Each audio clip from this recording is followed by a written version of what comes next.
What's up, everyone? We have an awesome star-studded panel talking about Bitcoin and poverty. We have Andrew Yang, we have Erica Rhodes, we have Dennis Porter, who is organizing and co-hosting. We have several other folks, Bitcoin Zay, coming to speak. Dennis, why don't you request up and I'll make you the co-host. How's it going, CK? Happy holidays, man. Welcome. Yeah, very happy holidays to you and to everybody listening. Glad to be getting back to the work, getting back to spreading the good word of Satoshi, but in particular talking about Bitcoin and poverty today. So that'll be fun. Thank you for letting us organize this again with Bitcoin Magazine. I'm always excited to work with you guys and your team. Yeah, thank you very much as well. I know you put in a lot of hard work, and same with Erica to get everything organized. And it's always amazing to host such interesting and diverse conversations. So, really appreciating you being a contributor to the Bitcoin Magazine ecosystem. Yeah, I'm just glad that we have our own media team, man, media source that we can blast out all this information. I think you guys are coming up on 2 million followers, and just it's awesome how many writers that Bitcoin Magazine has today, and just how much content you put out for the average person to digest. It's really wild to see where we've come since 2017, where we would have to wait, sometimes it felt like weeks for a decent article or podcast to drop, but now it's almost like there's too much good stuff. Although, don't stop. If you are interested in creating content for Bitcoin, I couldn't encourage you more to get started on your journey right away.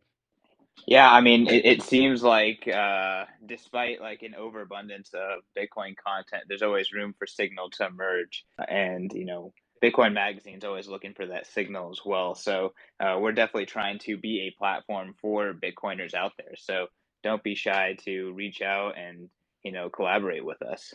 Some of the other guests will show up relatively soon, but until then, would love to tell everyone here about Bitcoin 2022. Bitcoin 2022, April 6th through the 9th in Miami, Florida, Miami Beach in particular.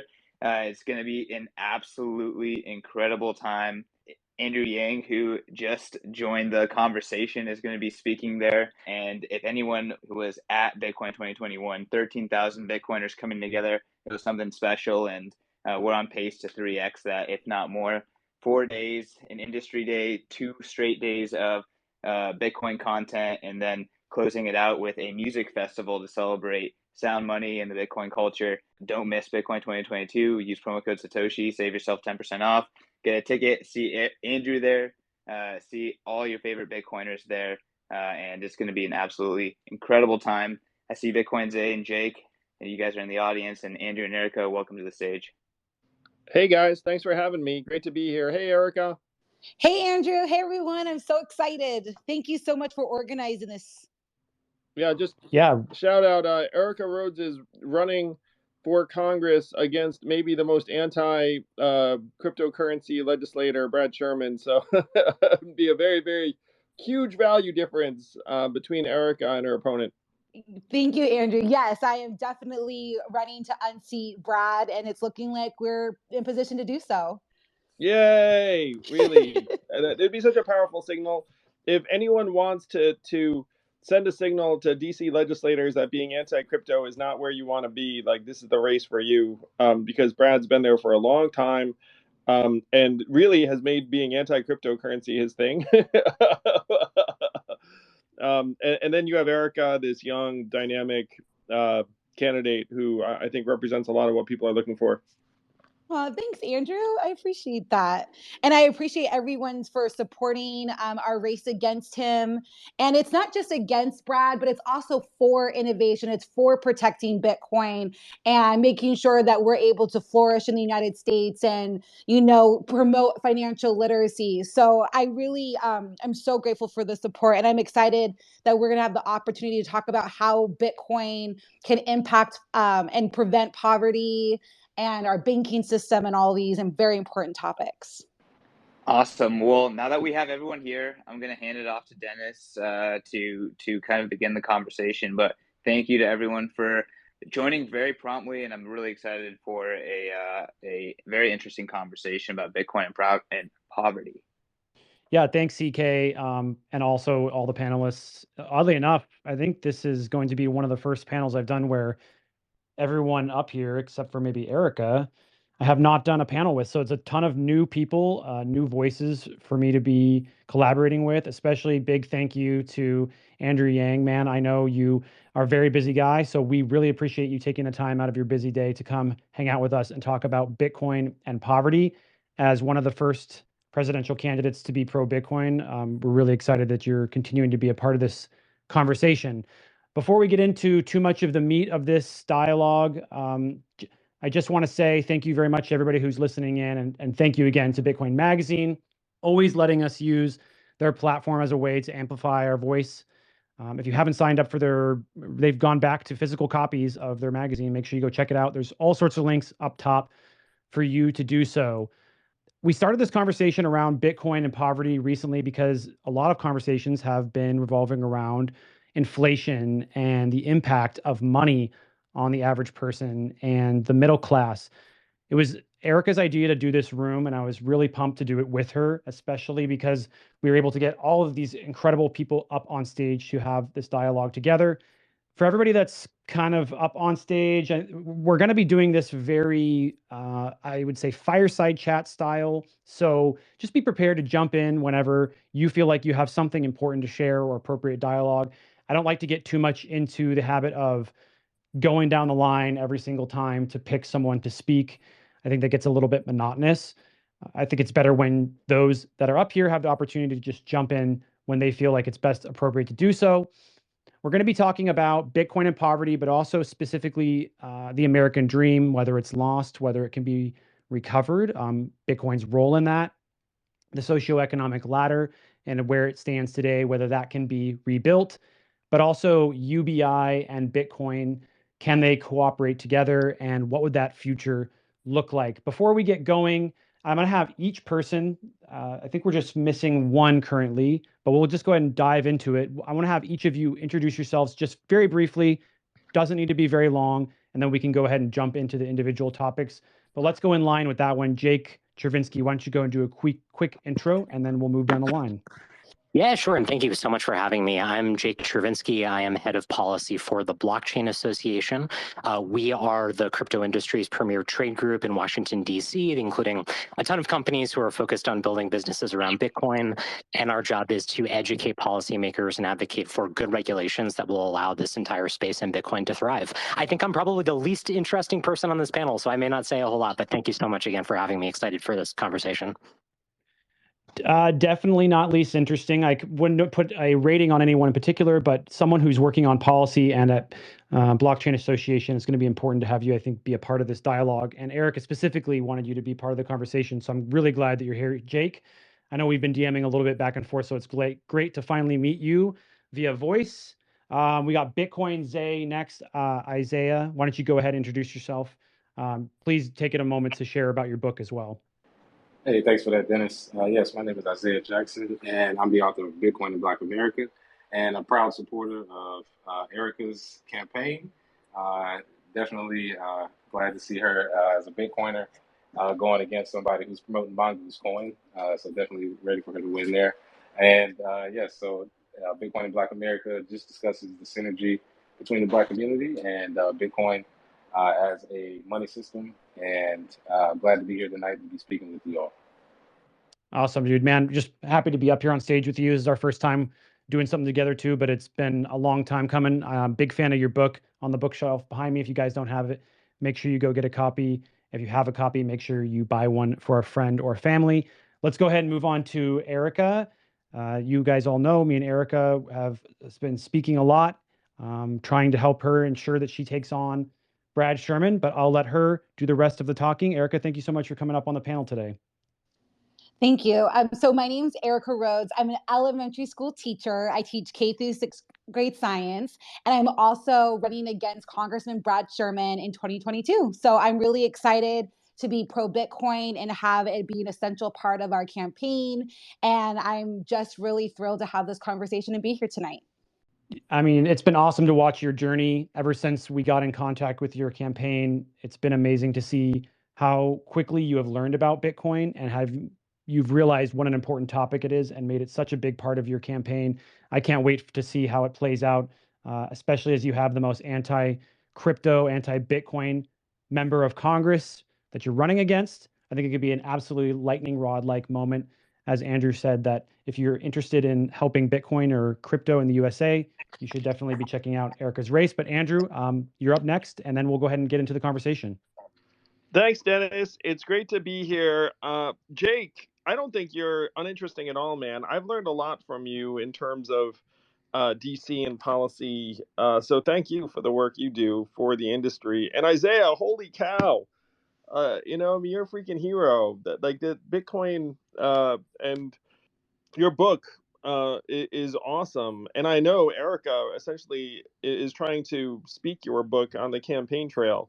So this is a fantastic panel. I first became plugged in during my presidential campaign, which will probably surprise absolutely no one. And it was actually an early adopter who is a black investor who put me onto it in the Bay Area. And there are a lot of people from the cryptocurrency community who are early adopters to my presidential campaign, which I appreciate a great deal. Amount of innovation and value creation that's going on in this space is what we have to try and convey to people. And this panel is about trying to alleviate poverty. If people could see the power of Bitcoin and cryptocurrencies to alleviate poverty, the entire narrative would change. And I know Jake's fighting this fight all the time, but the danger is that it gets seen as the domain of like a bunch of relatively homogeneous tech bros who are self-interested, and that's I think one reason why these panelists are so important. Erica, what's like the most negative thing that Brad has said about cryptocurrencies? Because he said some very, very negative things. Everything he says is negative. No, but I think he might have actually called them evil at one point, didn't he? Didn't he say something to that effect?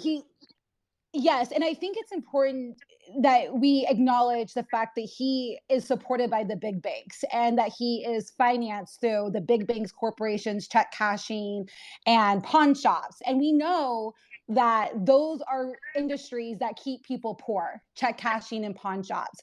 And so I'm very excited to debate him eventually on these very important topics.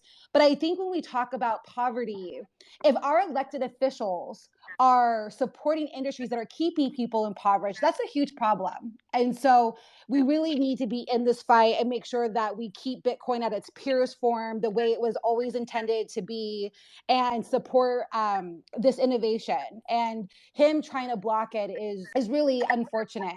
Also, in the spirit of poverty, there's many people that I've met while campaigning that have pulled themselves out of poverty because they are early investors in Bitcoin. Actually, a girl on my campaign, her boyfriend was able to survive through the pandemic because of his investment in Bitcoin. He had gotten Bitcoin very early on, and when he lost his job, he was able to basically take care of themselves.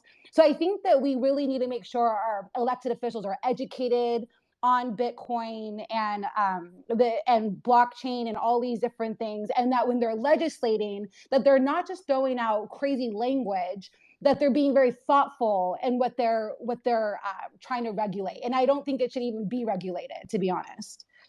I think they should leave it alone.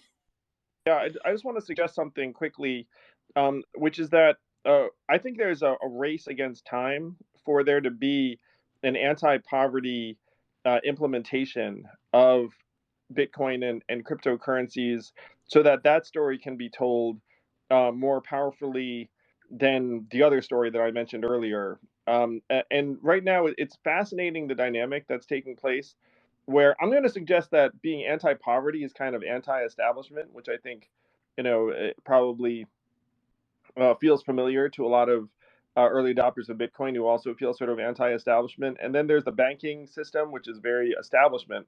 And what's fascinating politically is that Democrats, and Brad Sherman is a Democrat, have kind of fallen into this establishment lane. and so like that, there's like a very strange dynamic where there's a party that at least purports on some level to be very anti-poverty, but they in fact are really very much for the status quo in the financial system and other spaces, which ends up cutting the other direction in some cases. So it's a really, really interesting landscape that I know Jake is, navigating every day. Yeah, it's been interesting to watch as some Democrats have definitely found themselves in the position to defend the status quo, which is the banking system, versus defending Bitcoin, which is potentially a tool to help alleviate the aches and pains of growing up in a society where inflation is eating at us every day and the cost of living is going up through the roof. I want to go ahead and jump into this idea that if the American dream has been lost, what can be done to restore it? And what role would Bitcoin play in that future? Let's go ahead and start with Jake.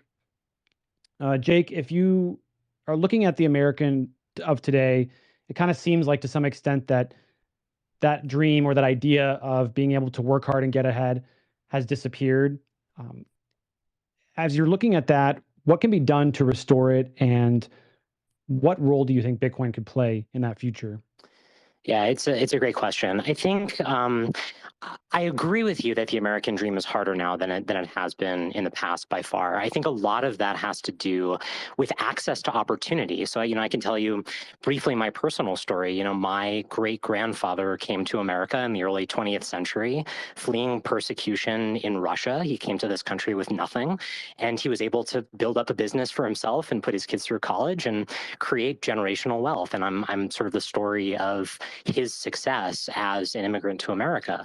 I think this is becoming so much harder now because there aren't opportunities to build generational wealth anymore like there have been in the past. And I think a lot of that is because the system that we have, and this, specifically the financial system, but I think this goes beyond just that, right? To our academics and universities and other very large corporations that sort of dominate the availability of jobs in this country. All of this is dominated by gatekeepers and middlemen who have decided to use that disproportionate power they have to keep people out of that system, right? To protect the wealth that they've already amassed and to stop people from having that same opportunity that they had or that their parents or grandparents or great grandparents had. And I think this is one of the many reasons why Bitcoin is so exciting, right? This is a financial system that treats everybody exactly the same, no matter who they are, no matter where they're from, no matter what they look like, no matter what their other beliefs are, right? We're building this neutral platform on top of which anyone can come and build a business or create for themselves that opportunity. And I think that's what's most exciting about Bitcoin. That would be my answer here. Yep, and I don't want to, like I said in the beginning, I don't want to jump down on calling everybody individually. So be free to jump in here, but I'll go ahead and name the next victim since no one jumped in right away. But Isaiah, why don't you go ahead and continue the thought for us around the American dream and Bitcoin's future in that role? Sure. So I would say that Bitcoin is more American than apple pie, and the ideals that America was built on, freedom from tyranny, is exactly why Bitcoin was built. And I think that the American dream that was started has been lost over the years, has been harder, as Jake has said. But Bitcoin gives us the opportunity to right those wrongs and to actually realize that dream long term.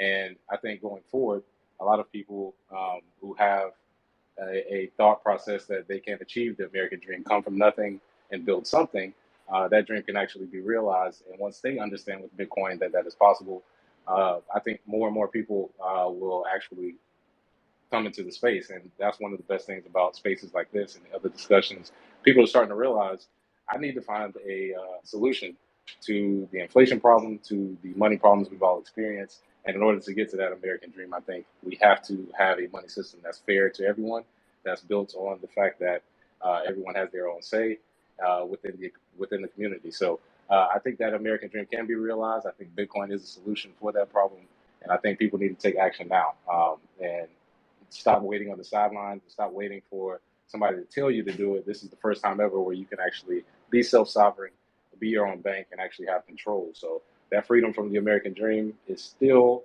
available today. You just have to have the right solution to do it. And I think Bitcoin is that. I think when we're talking about this, it's important to highlight that we have 42.5 million people currently living below the poverty line. And we also have 4 out of 10 people that literally live paycheck to paycheck. And we're not even talking about just the amount of people that are just unbanked in general. And one more important thing is the banking fees that keep people impoverished. And so for me, what I love about Bitcoin, and I think is a way to help people, is one, it's a really great way to teach people savings and how to save money. And another thing is it gets the transaction fees out of the equation. So like, let's say I want to transfer my mom, X amount of dollars, I can do it instantaneously through the Lightning Network, and it's not even a problem. And there's no fee, and she gets it right away. So if there's an emergency, it's not a problem. I remember when there's been times where we've had to make transactions and there was like all these hoops to jump through.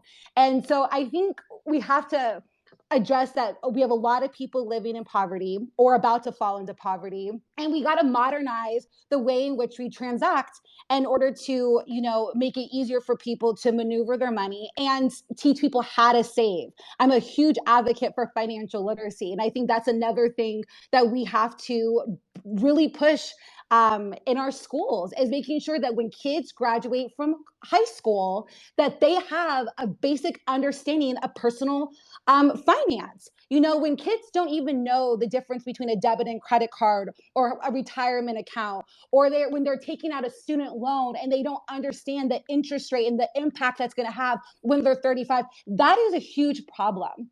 And it really bothers me when we don't ensure that our youth are set up for success, because they will become adults. And so if we want to really meaningfully address poverty, we have to take Bitcoin seriously. We have to protect it. And we also have to make sure that we're looking at the data and we're finding real solutions to these problems. And I think this is one of them. Hey, and Erica, I wanted to chime in where you talked about the kids. I taught a Bitcoin summer camp this year and plan on doing it every summer for as long as I can.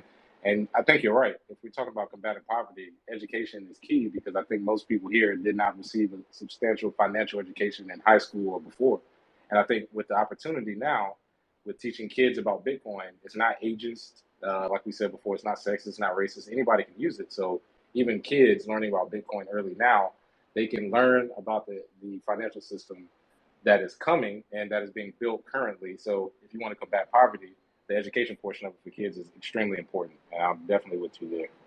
Thank you. And I appreciate that you also value financial literacy. And I think everybody on this stage was one of the reasons why I actually supported Andrew Yang. He was the only candidate that was running that even talked about that on the campaign trail. And I found that to be a very attractive quality. I think we need more people in Congress that are more solution driven, data driven. And I think when we're listening to these hearings, and there's going to be a lot more going into 2022, it really shows what people care about.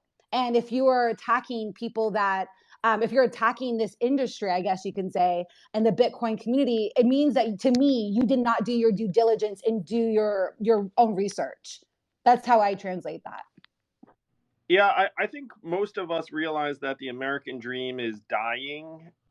It's dying because we've made access to middle class ways of life harder and harder for people at every stage. And now the new phenomenon that is making it tougher on people is inflation, which is a really tough pill to swallow for the half of Americans who don't own any stock, because in this environment, if the prices are going up, then your only comfort is that, well, maybe your assets can also go up in value, but about half of Americans don't really own any real assets. And so this is going to be a condition that makes poverty harder to escape for people. And I know this is something that in many ways now Bitcoin stands for, is that it's a currency that cannot be produced and inflated in the same way that the USD can.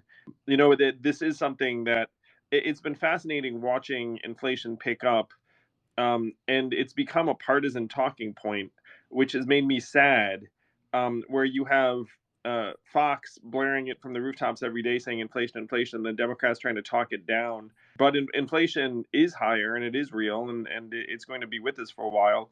And it's very, very tough on people who, like are barely making ends meet, or like if you increase the price of gas or food by even 10-15%, it takes a massive toll.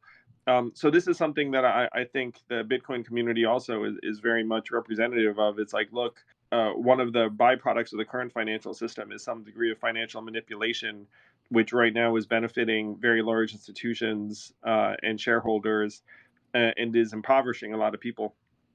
And it's intellectually dishonest to not acknowledge that gas prices are up, food costs are up. This does have a toll on someone. Like, I'm single and I am a single income household, and gas is $5 in California. And so it really does take a financial toll. And we have 58% of Americans that have less than $1,000 in their savings account. And so when you talk about these price increases at the grocery store, at the gas station or whatnot, that really can decrease your savings account instantly, which means that more and more people are prone to fall deeper into poverty. And we need to be intellectually honest with people and have the real conversations, because people are really sick of the bull crap. People want to be leveled with. They want the truth. And that's the one thing about the Bitcoin community, is that it's really data driven. It's really about facts. And my mom can go grocery shopping and see that meat and milk has risen in price. Like that, like you can't make that up.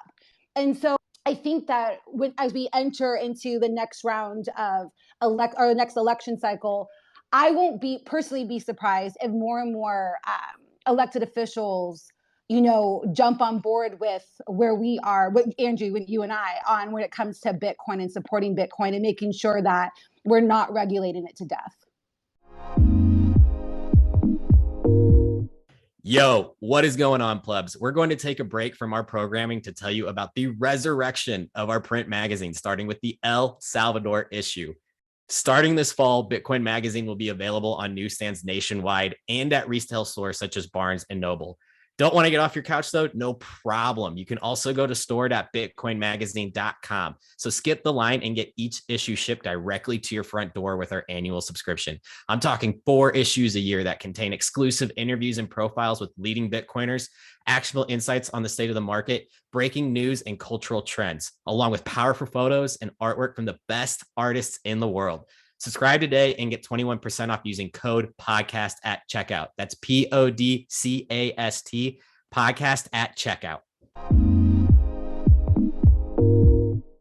Absolutely. Couldn't agree more. I think that as time goes on, people will realize just how early presidential candidates like Yang, congressional candidates like Erica, and all of us are in this process.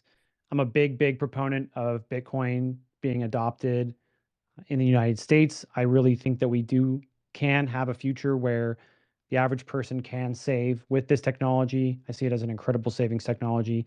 To jump into the next section here, it kind of ties into the idea of savings and getting ahead, the socioeconomic ladder in the United States. We talk about it a lot.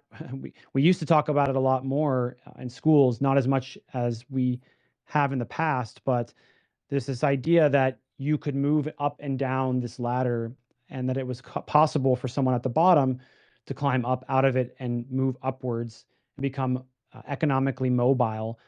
That has become more difficult as time has gone on, and I think that it will become even more of a feat for the average person. Arguably, as we print more money, we are throwing that socioeconomic ladder into the fire. We're seeing the middle class disappearing at incredible rates. But I guess the question would be, what can be done to rebuild this ladder in the USA? What are some of the core reasons for it falling apart? And again, as we're going to tie it back into Bitcoin and see how it can all tie together. Yang, do you think you could start us on this one? What are some of the ways? Because you talk about this quite a bit. Oh yeah, the socioeconomic ladder breaking down and what can be done to fix it. I'm super into this. Let's take the average American family, as Erica said, not a ton of savings. And so then you think, okay, like education.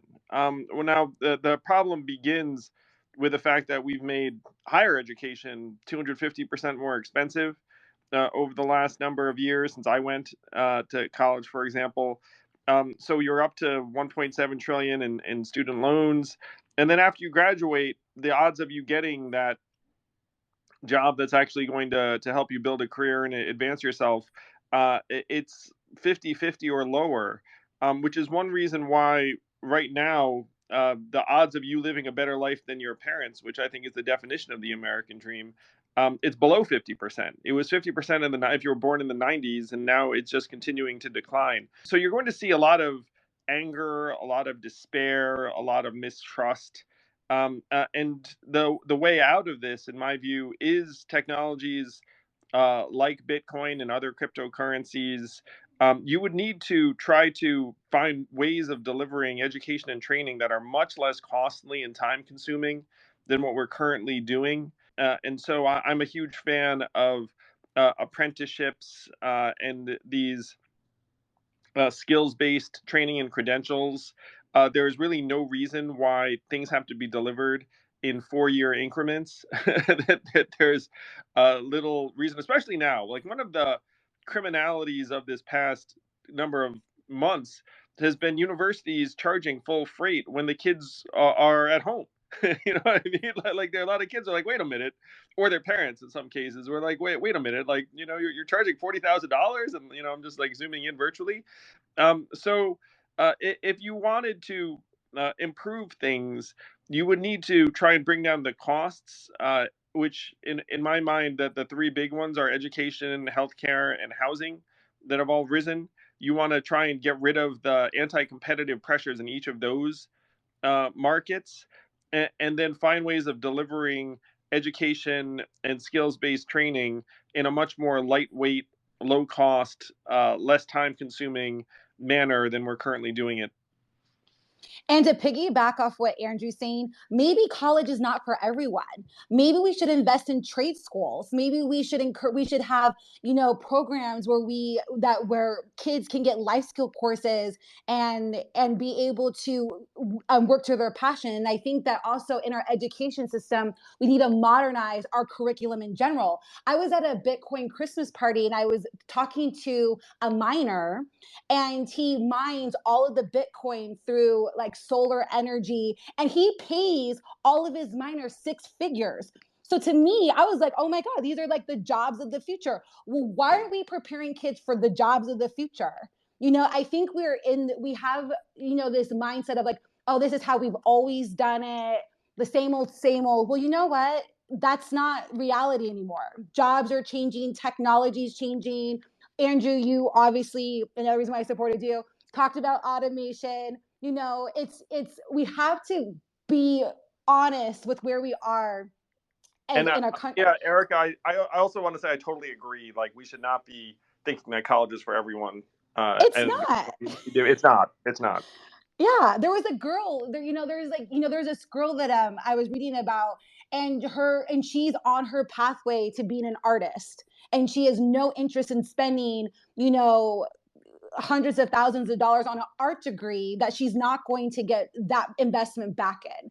And so I just think that we really need to invest in trade school. I know a barber in my community that makes $800 a week, and he only works 3 days a week. Like, come on, So I think that's the other thing too. When we talk about education, is just that we need to rethink it desperately. Yeah, we should also look at the fact that there's thousands of Bitcoin and blockchain jobs available, and they often pay more than other jobs with the same experience and same field. So when you talk about eradicating poverty, if you can get people who before may have needed to go to college to get certain jobs, but now they can take a coding course, or they can learn about product management in crypto and Bitcoin. All of those jobs are available for thousands of people to enter into an industry where, on average, I believe developers in the blockchain industry make 30% more, and I believe other jobs are as high as 50% more. So, yeah, when you talk about the education portion, having pipelines to these jobs, it's almost a no-brainer. And when we're talking about getting rid of poverty, the middle class, from a socioeconomic standpoint, has to be strong in order for the economy to be strong. So you need these jobs, and we're preparing people for the future. So I think most schools should shift towards a Bitcoin and blockchain focused type of curriculum. I know bureaucracy takes a long time, public schools take a long time, but I know people with educational programs that could get that done now as we speak. So definitely education is needed, and it could impact people for the future at a very young age. Zay, I just Yeah. wanted to jump in there and say that I'm very proud of how many college dropouts are employed by Bitcoin Magazine. And even some of the best folks writing some of the top quality Bitcoin content, are young kids who decided that college was not right for them, but they were passionate about Bitcoin, became very, very educated. And now, they're the educators teaching all the college graduates about how this system works. So I definitely have to second everything you just said. And real quick, I just want to jump in, and then I see Jake, you're coming off your mic, so I'll go to you. But oddly enough, it just happens so funny that this is brought to you by Bitcoiner Jobs. So if you guys are interested in finding a job that's more aligned with what you want to do with your life, go to the top. I posted something up there. But if you're sick of your fiat job and working in something you don't like, there's a ton of job openings available all over this space, including Bitcoin Magazine. I mean, like this is probably one of the fastest growing industries, or is the fastest growing industry in the United States by far. There's plenty of jobs out there, opportunities for the average person. But Jake, why don't you go ahead, man? Yeah, no, I mean, such great points. And yes, quit your job and come work in Bitcoin, right? I mean, very few people I know regret making that move. And yeah, also a great point about how many college dropouts there are who are really leading this industry. And not only are they, out in the market working for themselves or working on what they're passionate about sooner, they're doing it with maybe $100,000 or $200,000 or less in student debt. I mean, the only points I really wanted to add are to say the way I sort of look at this is, in order for people to climb the socioeconomic ladder, they really need two things at minimum. They need financial stability of some sort, and they need access to opportunity. And I think Bitcoin plays a role in both of those, right? I mean, on the side of financial stability, like we've just been talking about, I think we have a real problem in America right now where so many people are living under a crushing load of debt, right? Whether that's student loan debt or credit card debt, or paying off one or two mortgages. It's just really hard to get a step ahead when you owe so much money to these large financial institutions that, at least for the last few decades perhaps, have really designed their business model in a predatory way, right? These financial institutions are rent seekers in the financial system who don't add value really much at all, but they do pull a ton of money out of your pocket. And so hopefully Bitcoin can help in some way to give some folks financial stability so that they at least have a solid footing to build a life for themselves. And then, the second piece of this is having access to a job that can pay you a living wage, where you can earn a salary, where you have upward mobility, right? Where if you're good at your job and you're doing well, you can advance. And I do think that this industry offers so many opportunities like that. I think, we're just seeing the very beginning of the internet age now. It's really an amazing time period to be living through. But I think that the number of people who will work in software engineering roles or in services roles around software services will just continue to increase as time goes on. And I also know so many people who otherwise never would have been interested in learning how to code, except for this idea in Bitcoin of don't trust, verify, right? People who have decided to learn how to read code and write code just so they can understand what is going on in the Bitcoin blockchain. And obviously, it's not fair for us to say, look, everybody in America needs to, stop driving a truck or working in a store, and they need to sit down at a computer and learn how to write software. That's not realistic. But I do think that this is the beginning of a huge opportunity that will really change how people can pursue the American dream going forward. Absolutely. And to kind of close out this point around education, there was an article that Erica wrote for Bitcoin Magazine back in August. It's a great article. I just posted that to the top as well. As far as this next conversation is concerned, I think it's really important that everybody kind of keeps an open mind around the idea of how the world works today and how the world will work in the future. And there's a lot of debate around how we make sure that the average person is protected and defended, how we make sure that we are all prospering far into the future. And that's why I want to jump into the next conversation around UBI and Bitcoin and talk about why we may or may not need UBI. Obviously, as you know, there's very big proponents of UBI on this stage. So we'll probably hear mostly about why there is support for UBI, why we need it in the future, but also talk about how it will function in a Bitcoin world where the money can't be printed in order to essentially pay for that concept of doing a UBI. So let's go ahead and start. I would be resident to not go straight to Yang on this one, as it is, You are should the start man with who, Andrew. He should yeah, start with Andrew. you're the one who for sure why not? popularized this idea. Yes, not my idea though. Bitcoin Magazine, the last magazine standing. Yeah, so I ran for president because I sensed that the economy was going to turn on most people, and that is only more true today. And so the question is, how do we try and remedy that? And I am very, very convinced that we're going to need some kind of floor for people. What Jake just said couldn't be more true, which is that people need a foundation and then opportunity. And without the foundation, it's very, very hard for someone to put their head up. Most enterprises, most entrepreneurs are not operating out of extreme deprivation and poverty, because when you're in that situation, you're often just trying to meet your day-to-day needs and not trying to figure out what kind of opportunities there are or what you can offer to the world. Now, I know there's this profound tension in the Bitcoin community, because the Bitcoin community is like, hey, stop printing money, stop inflating the heck out of things. It's going to end poorly. Bitcoin's one of its primary virtues is that it cannot be produced and used in that way. But I'm very, very confident that we can provide this floor to people using new technologies and cryptocurrencies. And let me give you an example of something that got me excited. So there is a trial in the Bay Area where they're giving out a transportation token to people where they can use it on public transportation or on scooters or micromobility devices. And this is being piloted by Ford because they're trying to figure out how they can be the transportation company of the future. Now, what does this cost? It depends upon how you look at it. I mean, in Ford's case, they're seeing it as an investment in their own firm. But for the people who are getting this token, it's a new way to get to work.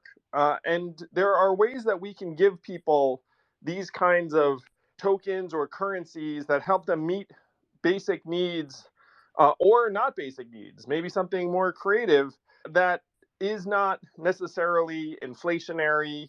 It doesn't involve printing more fiat. It's one of the reasons why I'm super excited about both Bitcoin and other cryptocurrencies' place in alleviating poverty. One of the things that does get me excited is you've had trillions of dollars of value creation, unprecedented in human history, some would say, and this space is just getting started. It's maybe in the third inning. And so if you try and project out how this technology gets used, in my mind, we're either going to use this technology to help alleviate poverty, or we're going to wind up in a disastrous environment. And I'm confident that most people here would prefer the former. And I think we can achieve the former in a way that actually meets most people's needs and does not involve just printing USD ad infinitum. We went through the federal budget, our team early on, and we were thinking about, the number. When I was campaigning for Andrew, people would always like, how are you going to pay for UBI? How are you going to pay for it? So we went through the entire federal budget, and you don't have to print more money to support a universal basic income. You could just get rid of the government programs that are not working, implement a VAT tax, and you can fund a $500 to a $750 UBI, and that wouldn't require any printing of the money. I think people don't realize that we have a lot of current programs that are not working, but we're dumping millions and millions of dollars into. I mean, currently, I think the government it's like an estimated $22,700 per person that is spent on addressing poverty. Well, maybe if we fix our education system, implement a universal basic income, and address foster care reform, maybe then we can start to alleviate poverty and not through the actual printing of money. And I think that what I would love to encourage people in the Bitcoin community to do is to do their due diligence like I did when I was learning about Bitcoin, and research all the different trials that have been done that have pulled people out of poverty. Like, again, I mentioned this earlier on, we have 42 million people right now at that living at the poverty line, and we have 11 million kids in poverty. And so what we're doing right now isn't working. And if it's not working, we need to change our approach. And so I am for a universal basic income. I think that it is where, like Andrew used to frame it, is where capitalism doesn't start at zero. And it allows people to have a floor to stand on, be able to make investments, have their basic needs met, but it doesn't subsidize one's life. And I think we have to trust that people are going to use the money that they see fit. Like, my needs are different than Andrew's needs and different than Dennis's needs or whoever's needs. Like, we all have different needs, and one more thing I want to point out too about to address the working aspect. I volunteer at a food bank every single Tuesday. And these are people that are coming from work after working 8 hours, then spending another hour, 2 hours in a food bank line because they don't have enough to just have food. There was a lady that asked me for an extra loaf of bread today. I'm not making this up. And so just at a humanitarian level, we should be in a consensus, an agreement that every person deserves to be able to live in dignity. And so I support the Bitcoin community and I support a universal basic income. And I do think that there's innovative ways that we can implement a universal basic income and protect the purity of Bitcoin without printing money. So that's my stance on it. Yeah, Erica, I just want to second your inefficiency of the current systems. New York City is spending $72,000 per homeless person, and if you think about it, you're like, wait a minute, couldn't you just put a roof over their head for that amount of money? Spending $30,000 per student in the classroom. So if you extrapolate how many kids are in the classroom, it's not like they have 5 or 10 kids in that classroom. They have like 20 or 30. They're spending like $600,000 to $900,000 per classroom and not delivering. so there's a lot of money being spent in ways that aren't actually achieving their ends.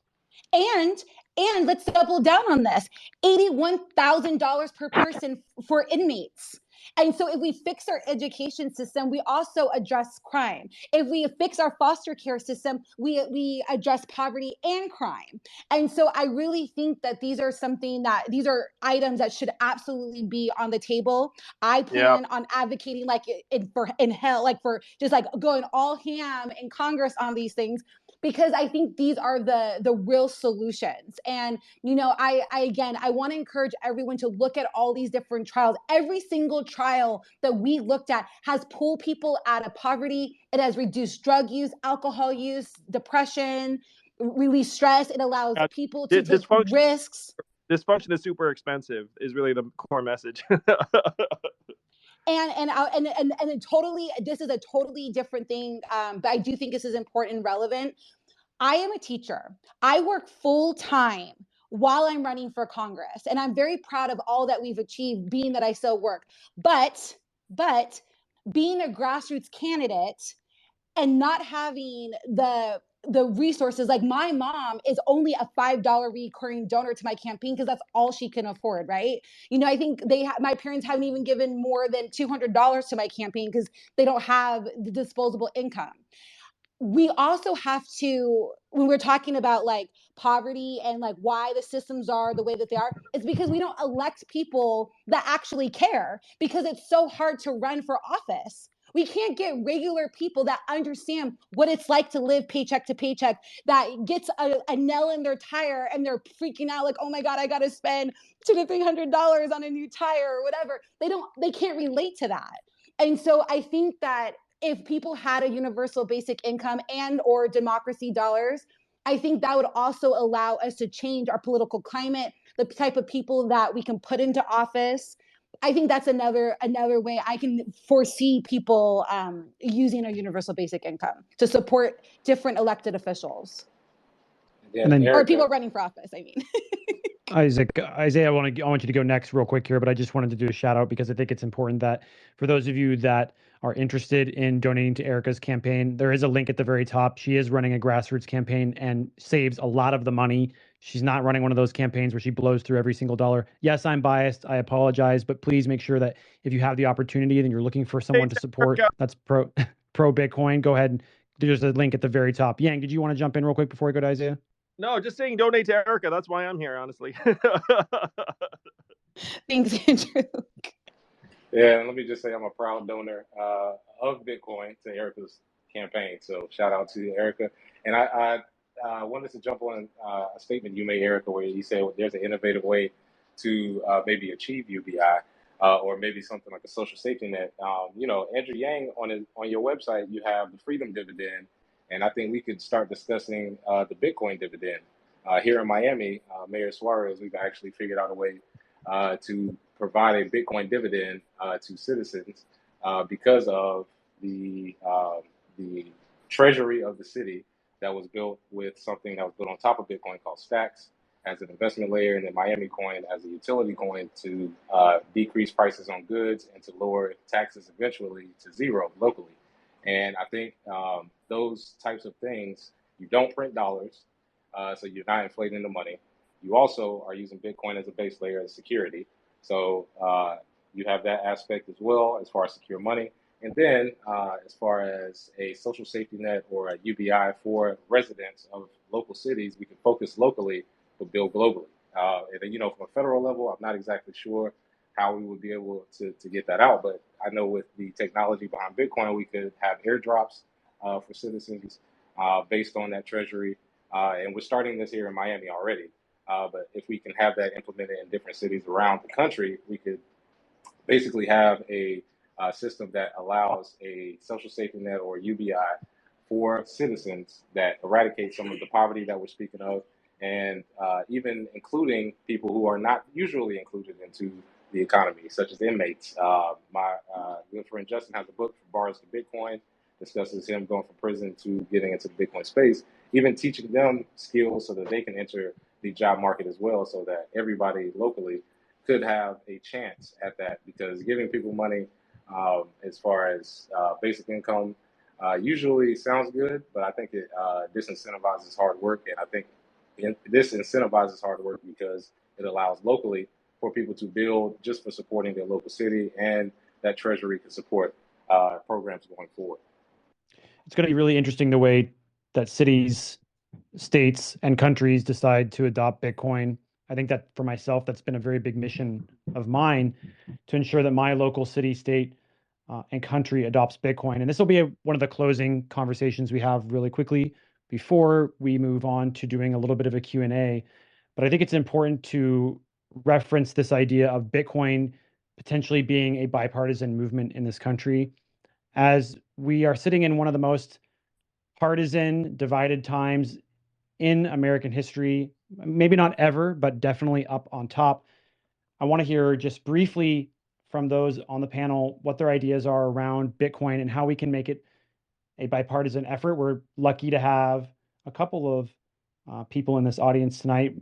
My co-host of the Bipartisan Bitcoin, Natalie Burnell, but also Senator Cynthia Lummis is in the audience as well. So I hope that we can continue to make this thing a bipartisan effort and we can push forward all good legislation. Very excited about the potential bill coming from Lummis's office. But Andrew, why don't you go ahead and get us started again on this one, and then we'll go to Jake. Sure thing. I agree that we need to make this a bipartisan priority as quickly as possible. And I described the dynamic a little bit earlier on, which we have to avoid, which is, hey, I'm a Democratic administration. I control the Treasury Department. And you know what Treasury wants to do? Kill Bitcoin, kill cryptocurrencies because they see it as a threat to the current financial system. So you have to know that that's the dynamic, that we have to, again, avoid. And so I mentioned earlier, what we have to do is build anti-poverty implementations of Bitcoin in Sherrod Brown's district in Ohio, which I have a feeling a lot of us would like to do anyway. And then have it so that Sherrod Brown's constituents in Ohio say, hey, we love this technology. This is improving our way of life. It's a different way to provide financial services and liquidity to people in different circumstances. And we have to do this as quickly as possible because the clock is ticking.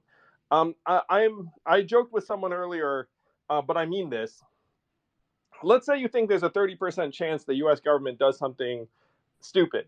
And let's say you think that stupid thing ends up reducing the value of Bitcoin or cryptocurrency holdings by 30%, which, I think those numbers are not that far off. Let's say you think that electing someone like Erica or donating to my organization, Humanity Forward, or the Forward Party, or donating to Jake's association reduces the chances of bad things happening out of Washington by also 30%. If you believe those numbers, then you should be spending about 2.7% of your holdings on Erica's campaign, on lobbying, on my organization to try and keep DC from doing its thing. But you should know that is going to be the natural reflex. Because if you are embedded in the Treasury Department office or the SEC or wherever, what are your natural inclinations going to be? They're not going to be to explore the possibilities of Bitcoin. They're going to be to kill it. So that's what we're up against. And we need to try and prevent this dynamic as quickly as possible. That was so well said. That's a hard act to follow. I couldn't agree more. And I'll give you a little bit of a sense of what I'm seeing in DC. But first, let me jump on the bandwagon and say everyone should give some money to Erica's campaign. One of the most important things that we can do is to put her in Congress. So, I mean, that's a main reason I'm here too. It's really awesome to finally speak with Erica directly. But definitely, I think in the last 12 months, a lot of people in Bitcoin and in the crypto space more broadly have made quite a lot of money, and that's a wonderful thing. And I think that if you want to support this space, it's important to set aside even 1% of those gains and find the right cause to contribute those profits to, so that we can make sure that the government doesn't do anything so stupid as we might fear. To give you a bit of a sense in terms of how we keep this bipartisan, I think in large part, Bitcoin is a very bipartisan issue in DC, and I think that's a really great thing. I think that some people may tend to believe that Republicans are more likely to be in favor and Democrats more likely to be against, if only because of the sort of anarcho-capitalist libertarian roots of a lot of where Bitcoin comes from. And I understand that. But I think it's, testament to the fact that Bitcoin really is bipartisan, that we see, Erica, a Bitcoiner, running as a Democrat in California. And, when we have a huge debate in Congress in August over some tax provisions slipped into a must-pass infrastructure bill, we see a coalition of bipartisan senators, including Senator Lummis. It's so wonderful to see her here, coming together to try to stop that from happening. And in fact, if you look back in time, President Trump was no fan of Bitcoin, and his Treasury Secretary, Steve Mnuchin, really had it out for us and tried to force through some rulemaking that would have been really bad for Bitcoin privacy and adoption about a year ago. So, Democrats don't have in any way a lock on sort of taking a hostile view toward the industry or toward Bitcoin. I think what we need to do is we need to just keep telling these stories about how Bitcoin is changing people's lives. And this is one reason it's so great to be on a panel with Isaiah, who, we haven't had a chance to speak before. But a lot of times when we do go to Democrats in Congress or to folks in the Biden administration and try to explain to to them why Bitcoin supports progressive values, right? Why the planks of the Democratic Party platform can be benefited by more adoption of Bitcoin. The challenge that we get from them, aside from, you know, some sort of specific issues like environmental impact or use by bad actors, the question we get is, where are the people who are actually benefiting from this, right? All we see are some very wealthy people, many of them sort of scary seeming libertarians. Show us where this is really changing people's lives. And it is changing people's lives. So I think, you know, that's really the best thing that we can do, is to show how this is by nature a bipartisan or a nonpartisan technology, because anyone, regardless of their beliefs or their ideology, can benefit from it. And it's an important element of moving America forward in the future. So I think that's where we stand now. And with any luck, we'll be able to keep bipartisan support for Bitcoin as we move forward. And anybody that wants Bitcoin should be able to get Bitcoin. It doesn't matter your age, gender, party affiliation. If you want to get it, you know, and that's really how I feel. But when I unseat Brad Sherman, I do plan on starting a bipartisan Bitcoin caucus. Reverend Wendy, who's not on this panel, she's also running, and Andrew knows her. She's also running as a Democrat, and she just, you know, announced that she has the Lightning Network, right? And I think that if we have a bipartisan Bitcoin caucus, when things are coming up, then we have now the opportunity to educate, you know, members of Congress on why they should maybe vote a particular way, or educate them and make sure that they really fully understand what is in that bill and what it is that they're voting on. Second, I also plan on co-sponsoring the Keeping Innovation in America Act. I think that it is really important that we are at the forefront of innovation, and that we protect it at all costs. And I do believe that this is a very important innovation. I like to equate it to the internet. I think it's going to be the next big thing, is the internet. And then I also want to just highlight that a lot of our youth, our young people, are really, really supporters of Bitcoin. Every kid on my campaign, I think, that works for me has Bitcoin and or has asked me to make it an essential part of my campaign. And I think that's an indication of where we're going in the future. And it's people from all across the political spectrum in my district that support Bitcoin. And the second I tell them that Brad wants to ban it, and he's actively working to ban it, they are like, we're voting for you, because they have made this a part of their life and their household and, you know, in their future. And so I really think it's important that we allow it to be a non-party thing, that anybody that wants it is able to get it. And I think it makes it even a stronger asset, to be quite honest. Yeah, I just want to echo that. If you wanted to make support for Bitcoin bipartisan, I cannot think of a better candidate than Erica Rhodes, who's a Black woman Democrat in California. Thanks, Andrew.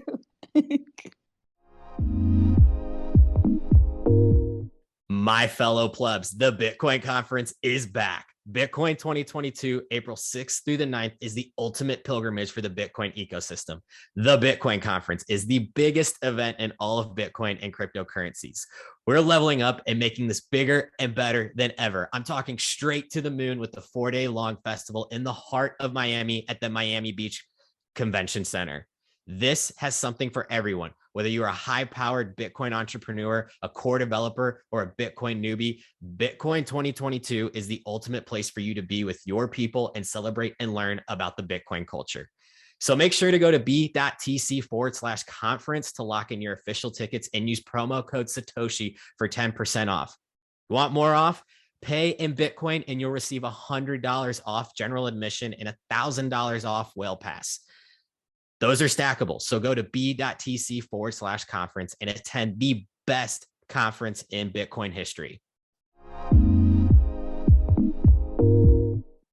Yo, my fellow Bitcoin lovers, have I got something specifically curated for you. The Deep Dive is Bitcoin Magazine's premium markets intelligence newsletter. This isn't some paid group shilling buy and sell signals. No, this is a premium Bitcoin analysis led by Dylan LeClaire and his team of analysts. They break down in an easily digestible way what is happening on chain, in the derivatives markets, and in the greater macro backdrop context for Bitcoin. This newsletter turns volatility into a joke. So hit up members.bitcoin.magazine.com and use promo code podcast for 30% off the deep dive. That's members.bitcoinmagazine.com, promo code podcast for 30% off. Divorce your pay group and learn why Bitcoin is the strongest asset by Dylan and Leclerc and his team. You know, it'd be kind of cool to have Senator Loomis come up and speak. I don't know if she's open to doing that, because I think when we meet people where they are and we have thoughtful conversations about, you know, poverty and our future, I think at the end of the day, regardless of your party affiliation, if the goal is to solve poverty, is to fix our education system to ensure that everyone can live in dignity, then we should just go with what the solution is, regardless of your party. I think we sometimes forget that what most people just want is the problem to be solved. And I think the divisive nature of our country is getting out of control. It's not sustainable. And what I love about the Bitcoin community is that I've met people from all across the political spectrum who I can consider my friends. Like Dennis and I are friends now, you know, and I've met so many dynamic people, like, and Isaiah, like everyone. And so I just really want us to I just really think it's important that we just we have this narrative that anybody that wants to support it can. And that's my piece with it. We absolutely have become friends. It's been incredible to go through this experience with you, and I really have enjoyed being able to teach you about Bitcoin, teach other candidates about Bitcoin. It's been exciting to be able to communicate with various members of Congress on what the Bitcoin community wants. Real quickly, before we move on a little bit, I just wanted to say thank you to Andrew again for jumping up here to be a part of this conversation. Up top is his forward party. There's a little tweet up there that I put in the nest with a link to check out his platform, but also donate to the forward party as well if you like what he is doing, if you like the direction that he is headed in. But also, I have to say thank you to Senator Cynthia Lummis. Thank you for coming up on the stage. You just hopped up here. Hopefully you're at your mic. It'd be really great to get a couple of words or hear a couple of words from you and maybe talk a little bit about the bill that you have coming. Yes, this is Cynthia Lummis, and thank you for letting me listen in. I am in Wyoming on my Christmas break, but wanted to listen in to your discussion because a couple of points that you've made are spot on. One is the programs that we have now are not working to resolve poverty. And it's time to try some different approaches. So although I'm, of course, as a conservative Republican, sort of skeptical of the notion of the income proposals you're discussing, I am not completely adverse to discussing them because I know our programs that address poverty now are failing. And if we could repurpose money that has proven to be a failure and try something different, I'm all ears. So that's point number one. Point number two is, of course, the more common denominator here is my feeling that Bitcoin is going to be a key player in addressing poverty. And it's not surprising that the unbanked and underbanked communities are the ones that are embracing Bitcoin before people who have been enormously successful in markets that use fiat currencies. So your approach in recognizing that Bitcoin and poverty have a symbiotic relationship that can serve the poor extremely well is just really exciting. Okay, so just one note about the bill we're putting together. We have a draft out. We have submitted it to a few people to get feedback, people that are in the Bitcoin community, some federal regulators whose input we want, and very bipartisan. Obviously, Kirsten Sinema and I founded the the caucus, the Financial Innovation Caucus. We wanted to call it the Bitcoin Caucus, but the Ethics Committee staff wouldn't let us do that. So we went with the Financial Innovation Caucus. And we're having sessions to educate and inform members of the Senate about what Bitcoin is, what it does, and having different speakers come in. These are bipartisan gatherings. The person, I'll tell you, who has been the most responsive and interested from the Democrat side of the aisle is Ron Wyden, the Senate chairman of the Finance Committee. And so his interest in this subject, and its keen interest and its enthusiastic interest, is something that I've really embraced. So thanks for letting me listen in. Thanks for having an important discussion this evening. I yield back. Thank you, Senator Lummis, for coming up. I'm fortunate to live over here in Oregon, so I'm very excited to see Wyden potentially working alongside you on this bill. Very excited to see what the bill has to say, and I'm happy to help in any way I can to promote and share it with any members of Congress. That's going to be a big part of this Bitcoin single issue voter bipartisan movement for everybody, is this idea that when important bills or important measures come up, we need to be calling our local elected officials. We need to be telling them that we support certain bills. So there's going to be tons of opportunities and ways to do that as time goes on. And I'm just really excited to have opportunities coming up already. And we're just getting started in this fight as a single issue voter block. So thank you again for coming up, Senator. And I appreciate your time. We're happy to have you stay up here as we kind of close out. I wanted to move on to some Q&A section real briefly for those that are in the audience. Before we do that, you're going to want to hit the little mic button, bottom left-hand corner. I'm only going to probably have time to bring up just a few people, but if you hit the mic button on the bottom left, I will bring you up in just a moment. Before we move on to that, I do want to give the panelists an opportunity to have some closing comments on Bitcoin and poverty. Let's go ahead and start with Jake, and then we'll go to Isaiah. Sure. And first, let me just say to Senator Lummis, thank you so much for your leadership on this issue. It's just so great to have someone in the Senate who really deeply understands what we're trying to do here and works so hard to make sure that her colleagues, understand the importance of this mission. So thank you again on behalf of all of us and the Blockchain Association for all of your work. I guess in closing, all I would say is, I think the reason why Bitcoin brings so many different people together on this issue of poverty, but also in general here in the US, is for the reason that Isaiah said earlier. Bitcoin is as American as apple pie. Sort of by definition, Bitcoin is about protecting individual rights and defending them against large institutions, whether that is government or large corporations or others, who want to abuse their position of power in order to keep people down. And I think that is the foundation of understanding around the principles behind Bitcoin that can get everyone around the table to understand what this can do for our country. So I'm very excited to keep working on this with all of you. And again, just such a pleasure to be a part of this panel. Awesome. Why don't you go ahead, Isaiah? Yes, and I also want to say thank you, Cynthia, Senator Lummis, for coming up. Shout out to you. Always good to have a Bitcoiner in the Senate. And I love the discussion tonight. And I love the ideas that have been thrown out, and I think that going forward, as far as eradicating poverty, using Bitcoin, education is key. Erica and myself, former teachers, so we understand where education comes in, but just the fact that we have people who are in office who are pushing for Bitcoin so that we can get to a point that it can eradicate poverty, or at least bring it down, and at least give everybody a chance, equal opportunity. That is exciting to me, and I'm excited to see how this can build more in the future. More programs will be built, and I think focusing on the education piece will just have a more well-versed community and the ability to build long-term. So I'm glad we had this conversation, and I can't wait to talk more with people outside of the spaces of ideas of how we can eradicate poverty with actual solutions.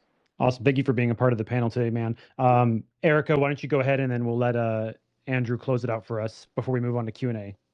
Yeah, I'll just be brief. I think I'm more inspired now than ever.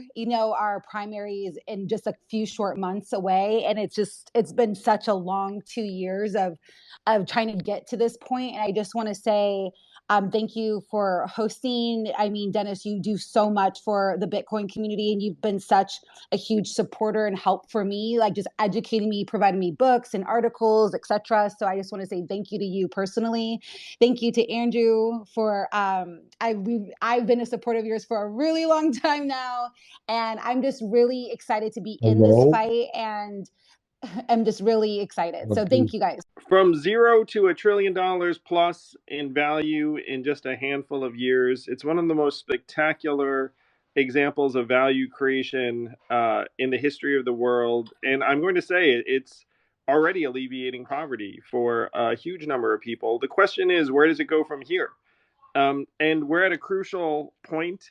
I think that it can easily go from $1 trillion to some multiple of that, or it can get spiked by regulators and go down. And so, if we want it to achieve its potential, you have to invest in leaders like Erica, like Senator Lummis, in voices like Isaiah, in organizations like Jake's, because this is game time.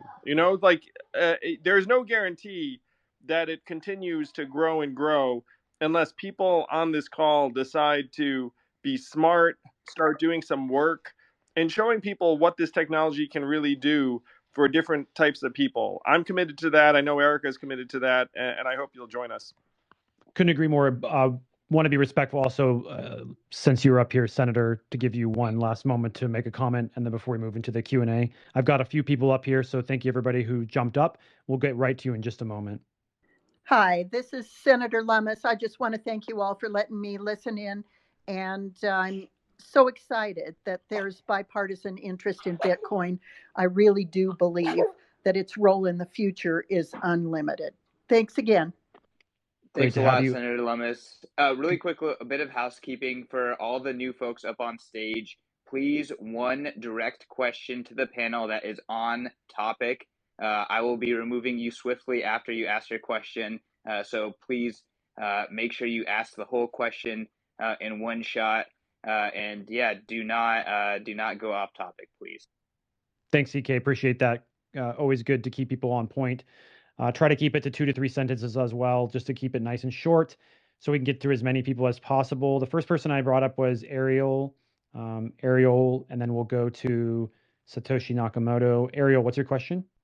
Yes, my question is to Isaiah.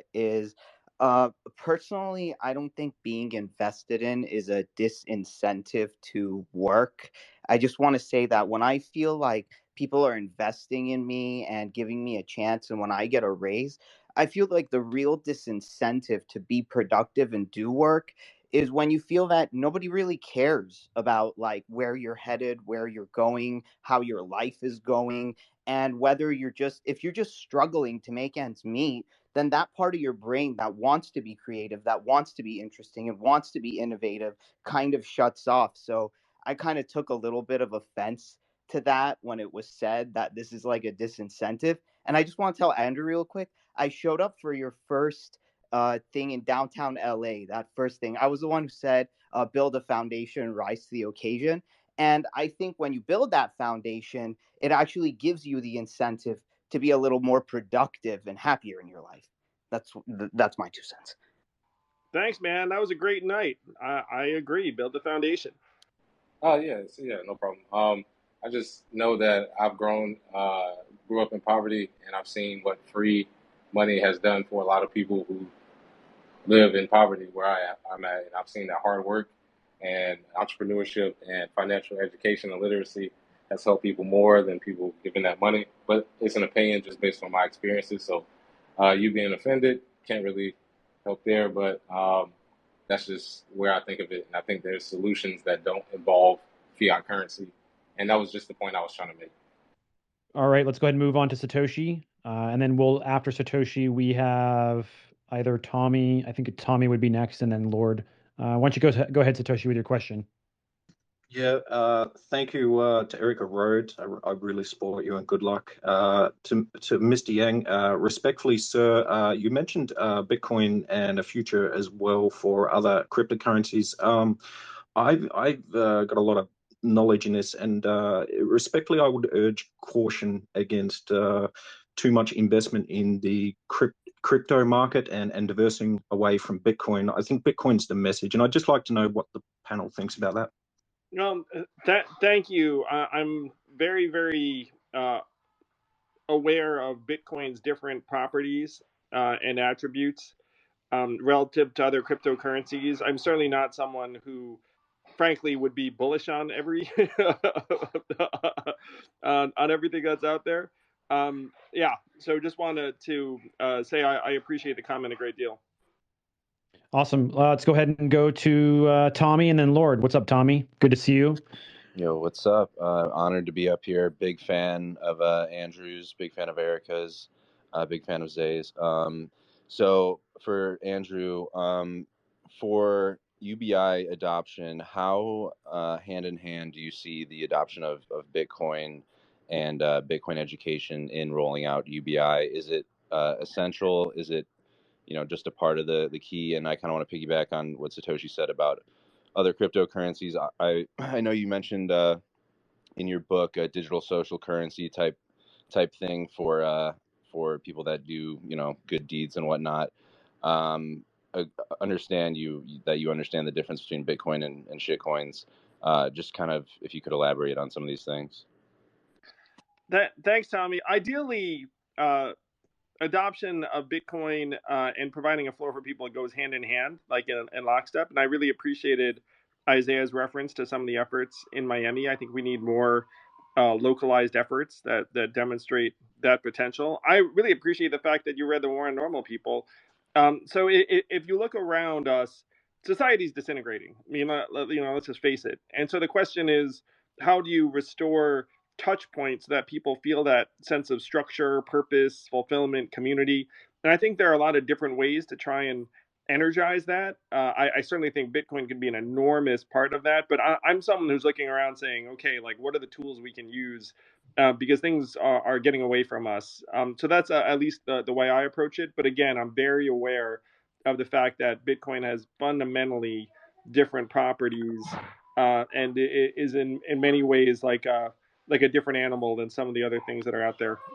Thanks so much. I love you so much. Love you too, man. Thank you. Great question, Tommy. Appreciate you coming up. Feel free to stick around if you have another question. What's up, Lord? Good to see you. We'll go to you, and then we've got, it looks like Eric, and then Mayor Jason Stewart has joined us as well tonight. Lord, go ahead, buddy. Dennis, how are you, brother? Good to see you, mate. Yeah, thank you. I was actually going to ask Senator Lummis, but it'd be great to get Andrew Yang and Zay's opinion. As a fellow legislator and policymaker, given that the US and the G7 nations have nearly 5 centuries history of entrenched fiat central banking, legal tenders obviously way off in the future. But what would you see as the possibility of Bitcoin being declared a foreign currency, decategorized as an asset so that retail's not paying capital gains tax on it? Because strictly speaking, legally, as soon as it was made legal tender in El Salvador, at international law, everyone else has to now recognize it as a foreign currency because it's the legal tender of a sovereign nation.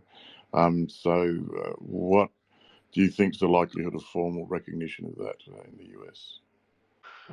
I'll start off in this, but this is probably a question for Jake. I think you're a ways away from any kind of official determination, because I think like the current approach is avoidance. But I'll let Jake chime in as to whether there've been actually any guidance on this. Thank you. Jake had to jump off, unfortunately, just there at the end, and was having some technical problems. But yeah, like what you're describing is in many ways a best case scenario, and I think we're a ways away from that, as you suggest. Gotcha. Fair enough. Thank you.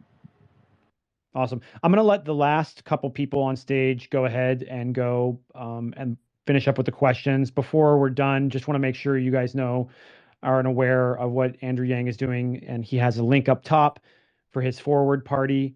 There's a link there to donate to Andrew's.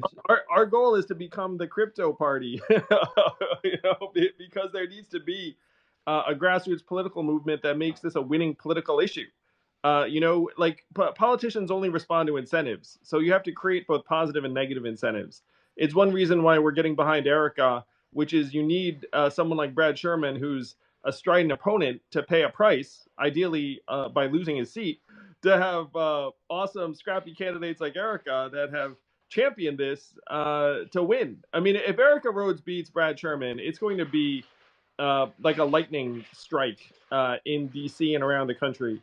So that's to me the goal and the mission. The Forward Party is trying to help with that in any way we can.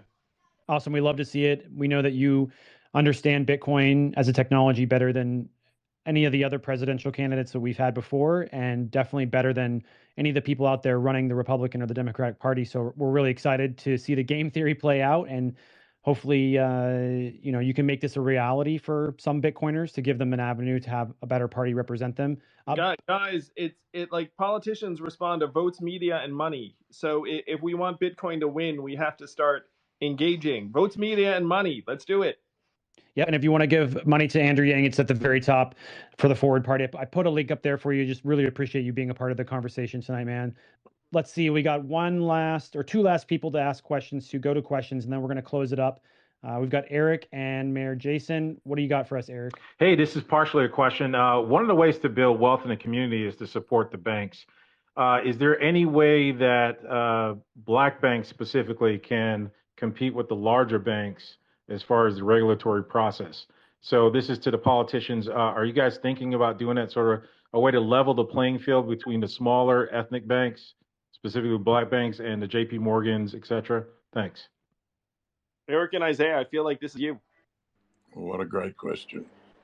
Yeah, I'm not sure what politicians or regulation is being passed, but I do know for certain banks with the certain license, I believe Brian Brooks, the former office of the comptroller of currency, actually said that banks can have regulated wallets. I think for black banks, if you want to get ahead, having a custodial wallet that includes Bitcoin may actually be a good solution, and also providing products where they can use them. I will say Silvergate Bank is a good example of onboarding Bitcoin and blockchain startups as well for bank accounts, so that you can increase revenue for your bank without even interfering with Bitcoin itself. So those are a few solutions I've seen for black banks to increase their revenue and to have more money to loan out to the community.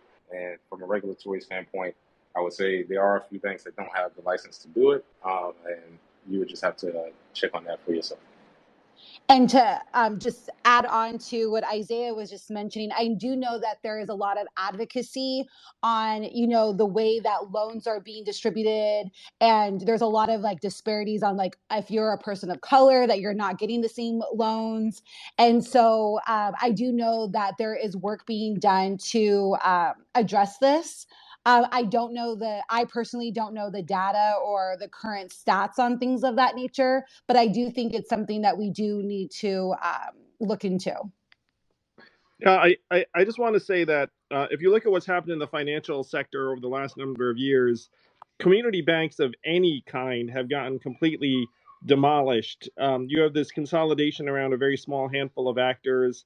So to the extent that there are banks that have been serving the black community, they've diminished in clout and resources. And if Bitcoin can be a part of reversing that, I think everyone here would be excited about it. But we shouldn't have any illusions about what's been happening, which has been massive consolidation in this space. It's one reason why Bitcoin is so important. Absolutely huge, important question. Going to go ahead and give Mayor Jason Stewart the opportunity from Cool Valley to ask one last question. But before he does, I got to say, as Andrew and myself and a few people have come up here and said already, all of us are donors or contributors to Erica's campaign for a reason. She is giving us a real opportunity to be able to make a massive difference as we go into 2022. Donate. Massive lightning rod-like moment. If we can unseat Brad Sherman, a 25-year plus incumbent, with a school teacher, a female black school teacher that used Bitcoin as a way to unseat him, I mean, it would change the way and the dialogue, the way we talk about Bitcoin and the dialogue in this country dramatically overnight. We could get that story placed in every national political publication. My mom likes to joke and say elementary school teacher unseats 25-year incumbent with Bitcoin. she's like waiting for that headline to come out on June 7th. It's going to happen, and we want you all to be a part of it. If you're interested in donating to her campaign, I got to do this one last shout out because it is very important. It's up on top. There's a link where you can donate to her campaign. We appreciate everybody who's been listening in tonight. I'm going to go ahead and give it to Mayor Jason, and then to ask the last question. And then if any of the panelists do want to make any closing comments, I'll give you an opportunity to do that and say your goodbyes. And we appreciate everybody who's been a part of it today. Mayor Jason, what you got for us? Hi. My friend CK invited me up, and I actually do have some questions. First, I'd just like to say good luck to you, Erica. Your campaign is really fun, and you have a supporter all the way from Missouri. I wish I could move to California and vote for you. And Andrew, this is my first time talking to you. Thank you for everything you've done. I think you ran the most inspiring political campaign for the presidency, arguably in my lifetime. I just really, really appreciate your courage and how you bring important issues to the table. So my question is for you, Andrew, and I hope you don't mind if I ask two questions. My first question is, do you believe that in our lifetime, we can see a third party candidate become president of the United States? That would be really inspiring to me. And I'm just wondering what your thoughts are on it, since you have created a new party, which is super badass, by the way. You are amazing for having the courage to do that. And my second question, it's related to what you said earlier. You said that you would like the Forward Party to become the crypto party. And I'm just wondering if you'd make that more of a Bitcoin party. Because if you make that a Bitcoin party, I'd love to join you on that mission. Oh, well, thank you so much, Jason. I'd love to talk about the first question. I'll talk about both questions, but the first question I'm very passionate about. So if you look up in 2024, you're probably looking at a Biden-Trump rematch, and I can talk about why that is. Donald Trump has a 65% approval rating among Republicans. His toughest opponents are going to get out of his way and let him win. It's going to be him versus Chris Christie and Mike Pence and Mike Pompeo. He's going to steamroll and become the nominee. On the other side, you have Joe Biden, who's not doing great by the numbers, but has defeated Trump once. His vice president polls significantly worse than he does. I don't think Democrats are going to want to go to a primary. They're not sure who emerges. It's going to make them look disunited in the face of Trump. And so they're going to defer to Joe, in my opinion. This is the most likely scenario. So you're going to have two candidates, combined age 158 come 2024. And in that environment, I'm going to suggest that a lot of people here are going to be looking for an alternative. Ross Perot got 19.3% in 1992, which I'm going to suggest was a little more trusting time. My friend Mark Cuban polled himself in 2020 and had himself at 25%. I think if you had a figure like that run in 2024, that person could easily, they'd start out with, in my opinion, 15 to 20%, and they'd probably get up to 25, 30%, maybe higher. So I think there's going to be a third party president, certainly within, I think you asked our lifetimes. I think, I mean, history is speeding up a little bit. So I think we're going to see a serious third party run, frankly, pretty soon. In terms of making the Forward Party the Bitcoin party, I'm really, really happy to seriously consider it. I have friends in the Web3 and the crypto community that are massive parts of the Bitcoin community, massive parts of frankly, Ethereum and other technologies. And so I want the Forward Party to be someone or a group that stands for pretty much anything that's innovating and creating value and helping potentially alleviate poverty. But I understand the sentiment. I appreciate it. And I will say to this group that if you were going to make one choice, this would be the obvious choice. Thank you so much, Andrew. And I just wanted to let you know how you've impacted my political career. I'm doing a bit of a universal basic income experiment in my small town of only 1,100 people here, where we're giving every single resident $1,000 in Bitcoin. And I just Incredible. thank you, sir. Thank you. And I just want to let you know that, like, I don't know, like, I always was a proponent of this idea, but seeing you on a national stage really, making the logical argument to people, I have to say that had to help inspire me get to this point. So just thank you for everything that you do. And if your party, decides to be more of a Bitcoin party, hit me up. I'd love to join you on your battle here. But I'm already a supporter. I'm going to support you no matter what you do.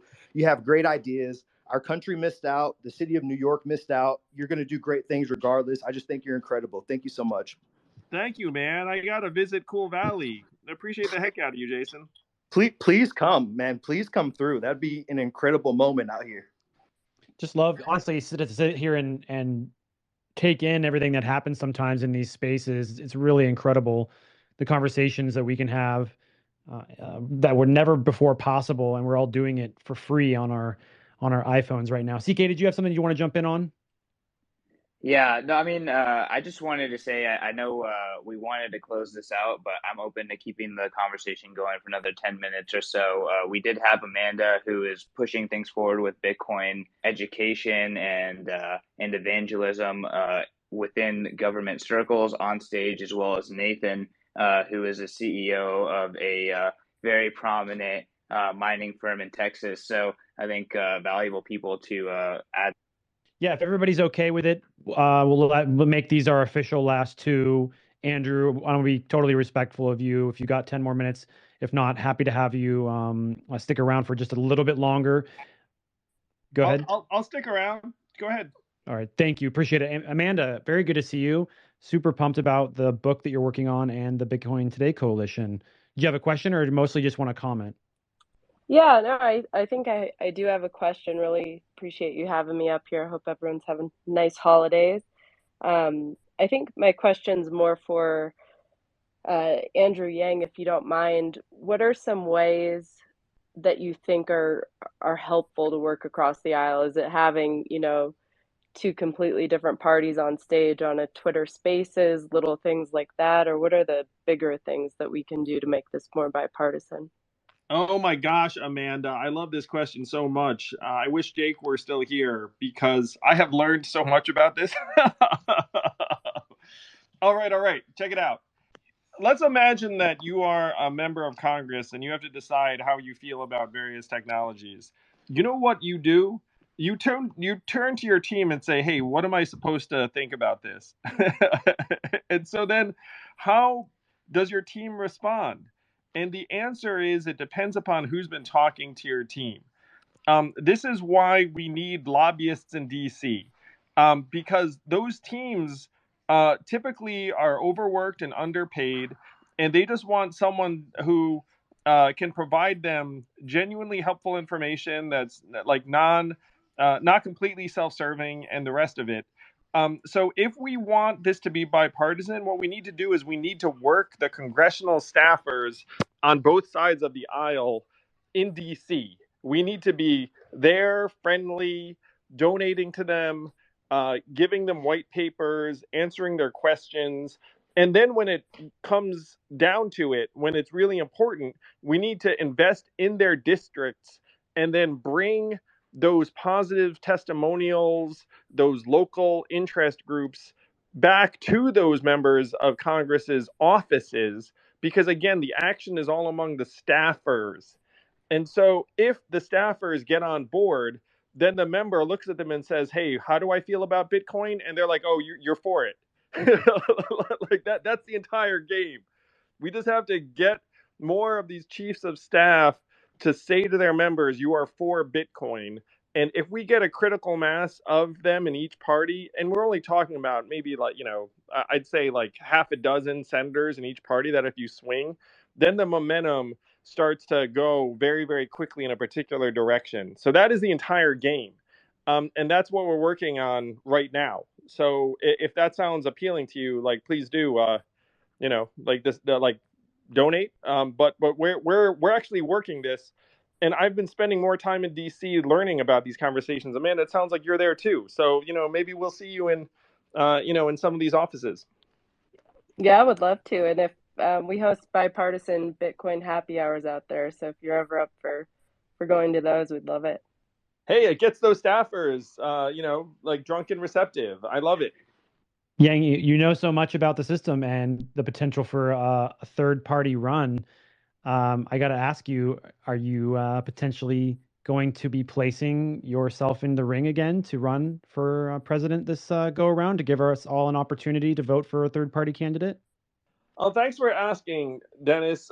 I think there's a massive opportunity for a third-party candidate, and I'm trying to either figure out what role I can play or identify someone who I think can play that role. I mentioned Mark Cuban as one person I'm friends with, who I asked about this again, like maybe 2 days ago, something like that.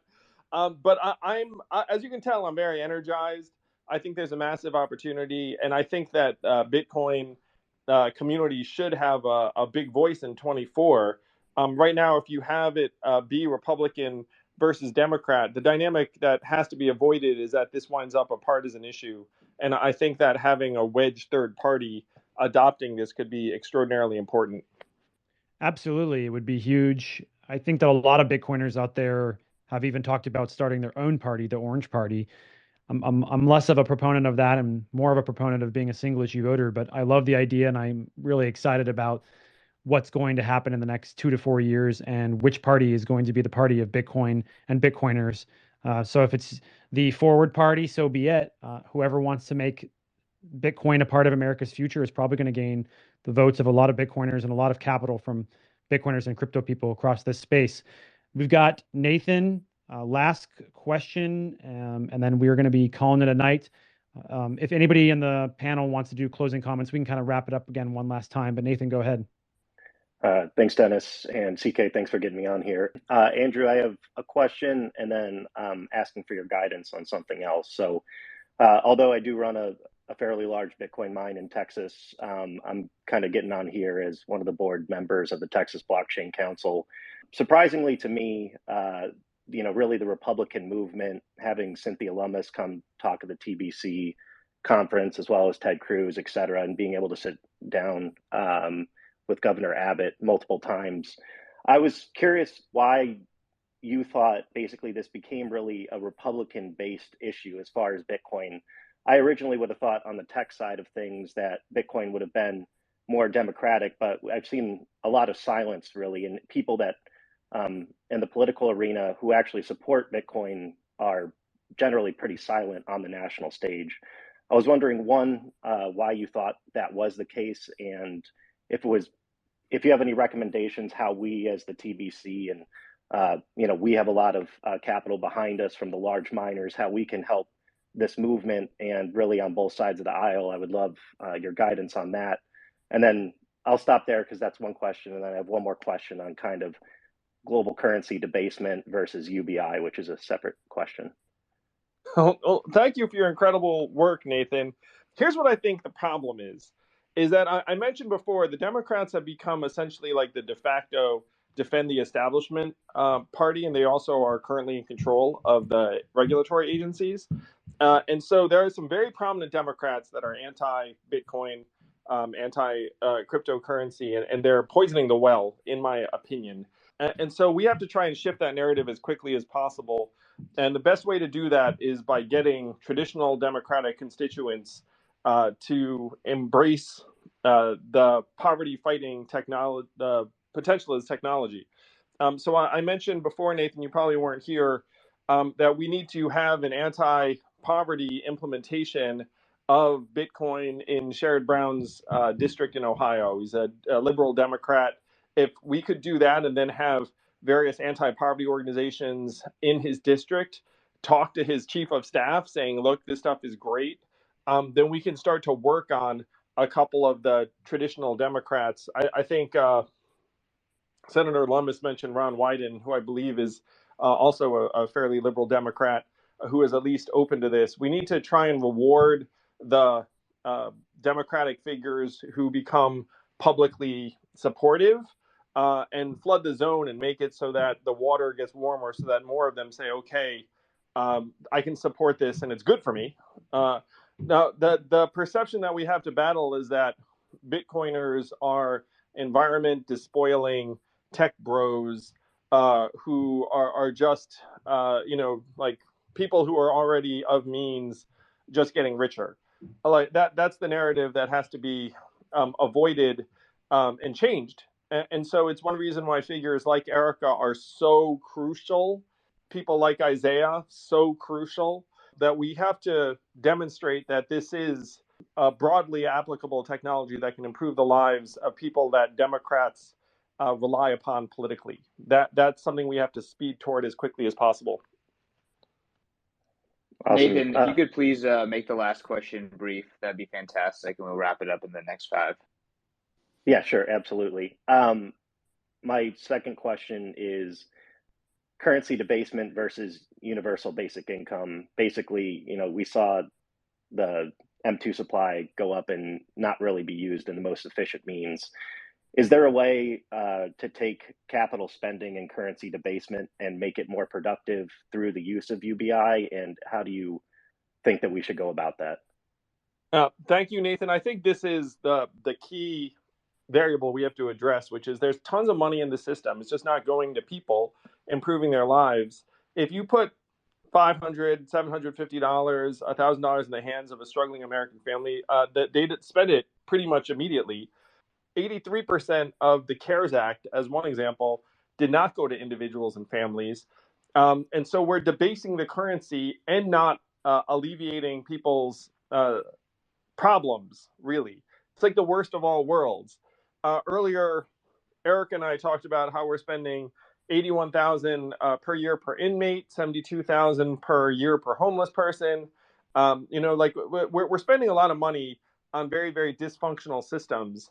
And if we spent the money more effectively, we could alleviate poverty and not debase the currency at the rate that we currently are, because most of the money that's getting printed is getting plowed into the pipes, into the banks, the institutions. It's not going to the average American consumer.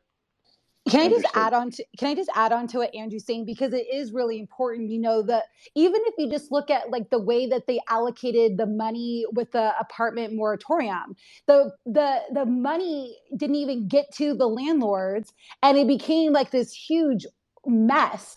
And so also when we're talking about the allocation of money, we also have to look at the systems in place to make sure that it's staffed appropriately, that they're able to execute these things once they get passed. And that's where the dysfunction in our government is coming from. And that is the stuff that, I feel like doesn't get highlighted.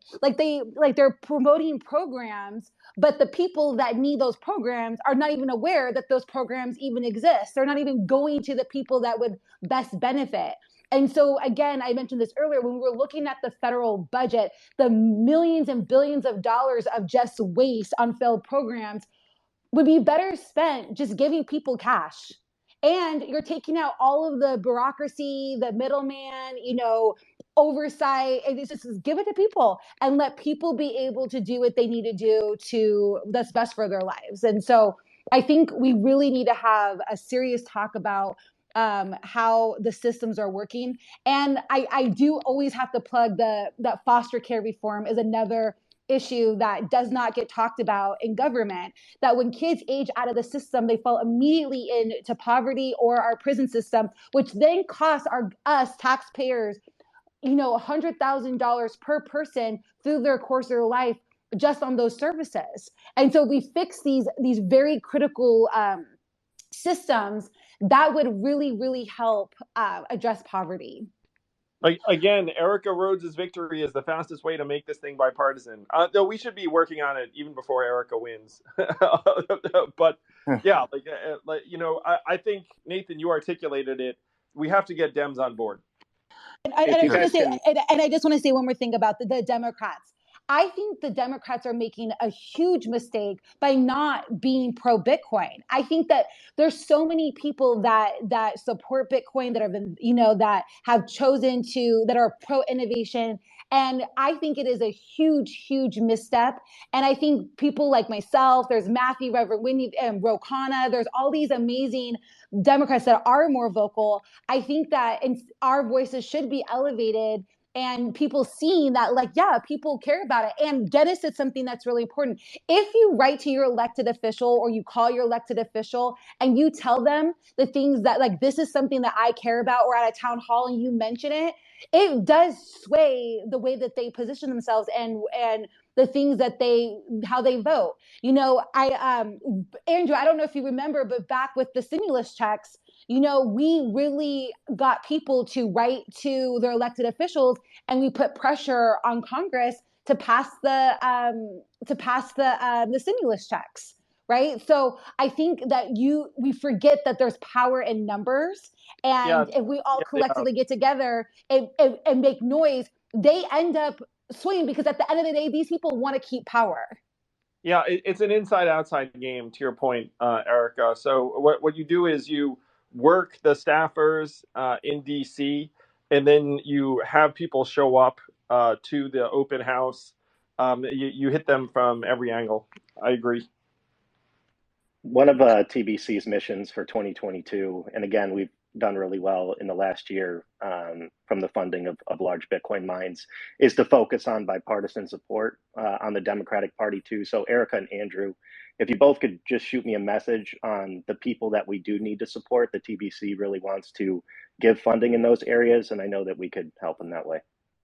Great. Bang, bang. CK, can I just quickly sneak Thank you, a Nathan. geopolitical question in? I think would be really important because the space is on Bitcoin and poverty.